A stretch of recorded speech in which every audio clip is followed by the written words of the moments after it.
La France aux ordres d'un cadavre. Explication d'un titre.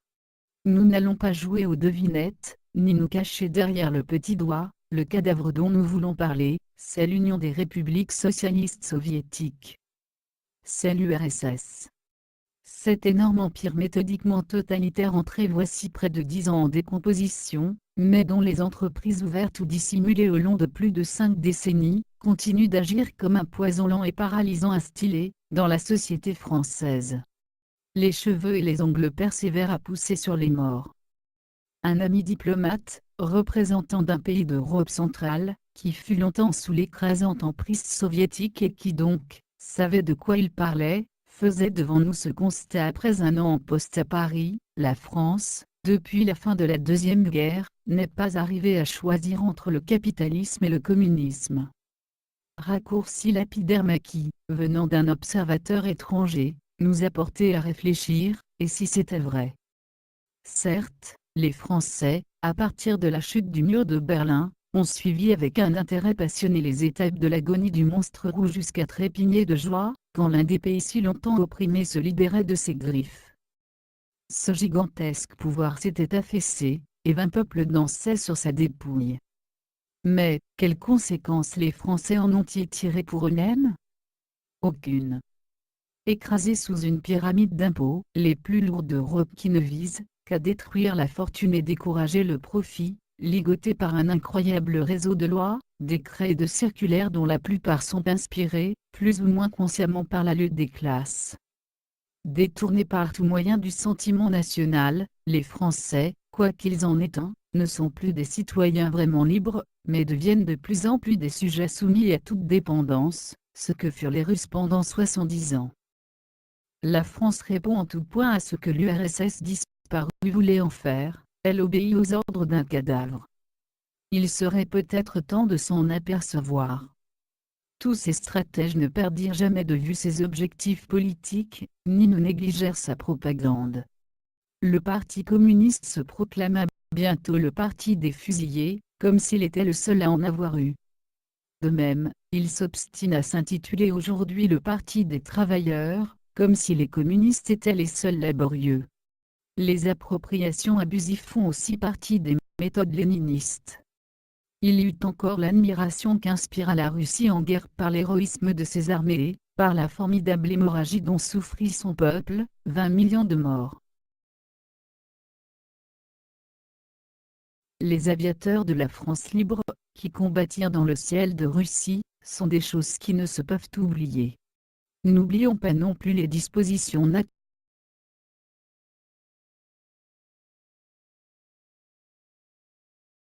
La France aux ordres d'un cadavre. Explication d'un titre. Nous n'allons pas jouer aux devinettes, ni nous cacher derrière le petit doigt. Le cadavre dont nous voulons parler, c'est l'Union des républiques socialistes soviétiques. C'est l'URSS.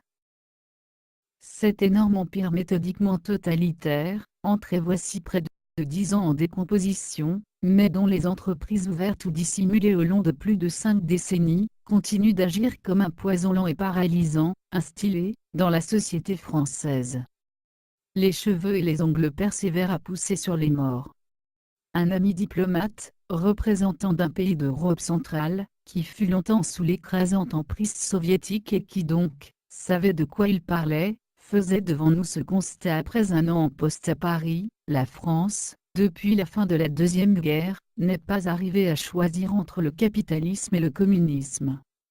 Raccourci lapidaire mais qui, venant d'un observateur étranger, nous a porté à réfléchir, et si c'était vrai? Certes, les Français, à partir de la chute du mur de Berlin, ont suivi avec un intérêt passionné les étapes de l'agonie du monstre rouge jusqu'à trépigner de joie, quand l'un des pays si longtemps opprimés se libérait de ses griffes. Ce gigantesque pouvoir s'était affaissé, et 20 peuples dansaient sur sa dépouille. Mais, quelles conséquences les Français en ont-ils tirées pour eux-mêmes? Aucune. Écrasés sous une pyramide d'impôts, les plus lourds d'Europe qui ne visent qu'à détruire la fortune et décourager le profit, ligotés par un incroyable réseau de lois, décrets et de circulaires dont la plupart sont inspirés, plus ou moins consciemment par la lutte des classes. Détournés par tout moyen du sentiment national, les Français, quoi qu'ils en aient un, ne sont plus des citoyens vraiment libres, mais deviennent de plus en plus des sujets soumis à toute dépendance, ce que furent les Russes pendant 70 ans. La France répond en tout point à ce que l'URSS disparue voulait en faire, elle obéit aux ordres d'un cadavre. Il serait peut-être temps de s'en apercevoir. Tous ces stratèges ne perdirent jamais de vue ses objectifs politiques, ni ne négligèrent sa propagande.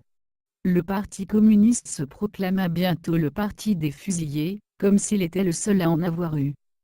De même, il s'obstine à s'intituler aujourd'hui le Parti des travailleurs, comme si les communistes étaient les seuls laborieux. Les appropriations abusives font aussi partie des méthodes léninistes. Il y eut encore l'admiration qu'inspira la Russie en guerre par l'héroïsme de ses armées, par la formidable hémorragie dont souffrit son peuple, 20 millions de morts. Ce sang russe fut un des éléments déterminants de la victoire, et Stalingrad fit plus pour le communisme que toutes les propagandes doctrinales. Les aviateurs de la France libre, qui combattirent dans le ciel de Russie, sont des choses qui ne se peuvent oublier. N'oublions pas non plus les dispositions naturelles de la jeunesse, quand on a 20 ans, que l'on sort d'années de privation, de honte, de crainte, de deuil, de délation et de bassesse. Comment ne pas croire ceux qui vous promettent un monde de justice? Un monde meilleur où s'épanouirait un homme nouveau? Ils n'avaient lu ni Marx ni Lénine, et ne savaient rien du début des soviets, tous ces jeunes gens, qui se sentirent attirés vers le communisme. Mais, ils avaient besoin d'autre chose, et rien ne s'offrait à eux que ce faux rêve-là. Certains y adhérèrent et furent endoctrinés. D'autres en restèrent à la sympathie mais prolongée. Qui donc a dit qu'on ne peut reprocher à personne d'avoir été aveuglé par l'espérance? Je n'ai nullement oublié, ni ne cherche à faire oublier que, pour ces raisons-là, et sans avoir jamais été entamé par le matérialisme marxiste, j'ai pris en diverses occasions des positions proches de celles des communistes, et cela faisait beaucoup de monde autour d'eux. Les yeux des compagnons de route s'ouvrirent plus ou moins vite sur les réalités du pouvoir totalitaire, et sur la soumission volontaire du Parti communiste aux ordres de Moscou. Certains ne les ouvrirent jamais, qui professent aujourd'hui encore que le socialisme marxiste était la voie juste, qu'il a été mal appliqué, et que l'écroulement de l'URSS nous a privés de la seule idéologie valable. Cette idéologie continue d'imprégner le peuple français qui n'en a pas conscience.